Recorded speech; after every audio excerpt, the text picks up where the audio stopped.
Hi, this is Ask the Therapist for Psych Central. I'm Dr. Dan Tomasulo, and this is Dr. Marie Hartwell-Walker. And today we're going to talk about... Well, I'd like to start with a story. Yeah. There was a young man who started complaining to his friends that he had these headaches that came out of nowhere, and he was smelling something like burning garbage. He said, "Can't you smell it? There's a funny smell in here. Can't you smell it?" And all his friends said, "No, no, no, you're imagining things. Maybe you should see a psychiatrist." Right. So he did. He went to a psychiatrist many times a week for many years until he got the mother of all headaches and went to another kind of doctor who diagnosed him with a massive brain tumor.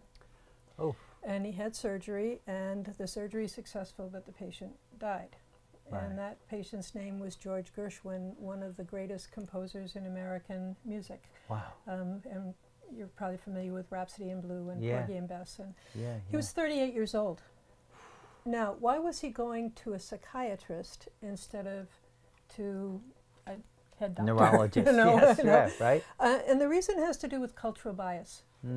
Cultural bias is there's so much information in the atmosphere coming at us that we start to believe it's the truth. Right. So right now, I'm very worried that, unlike in his time, the cultural bias is going to, you know, if you take a pill, it'll take care of anything that ails you. Oh, right. So watch TV for an hour and you're going to see 2, 3, 4 advertisements about medications for depression, medications for your anxiety, medications for this and for that.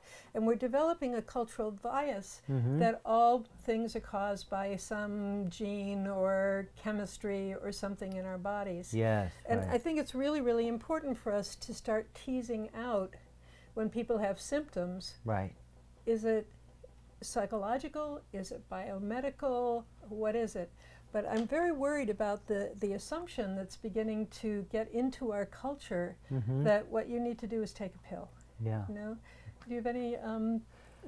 I think the idea too is that there's you know, there's some research that is showing that we can really affect our biochemical nature with our behavior and our thoughts and our feelings. So to kind of pin it all on that, on genetics, it's like going to be, and kind of leave it there.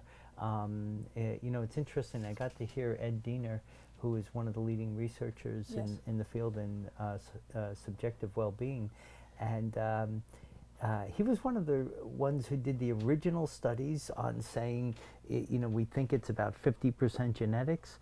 And in this most recent lecture, he said he doesn't think it's that way, really. He thinks that our psychological well-being can alter our biochemical well-being at a much greater rate than that. It's not really a surprise. We are one organism, yeah, right? Sure. But again, the culture goes from everything is about sex and aggression in Freud's time, and therefore people like Gershwin trotting themselves off to the psychiatrist, to everything's about biochemistry. So now we go to a psychopharmacologist who prescribes medicine, and really we are one whole organism. So good treatment should include looking at all of it, right? Yeah, good point. We need to look at, is there a biochemical imbalance of some sort going on? But maybe it's about stress, maybe it's about lifestyle changes, maybe it's about sleep. Yeah, yeah. And to look at ourselves as a whole being rather than a bag of chemicals. Yeah, true or enough. a bag of neuroses. Yeah, Right. right. Thank you.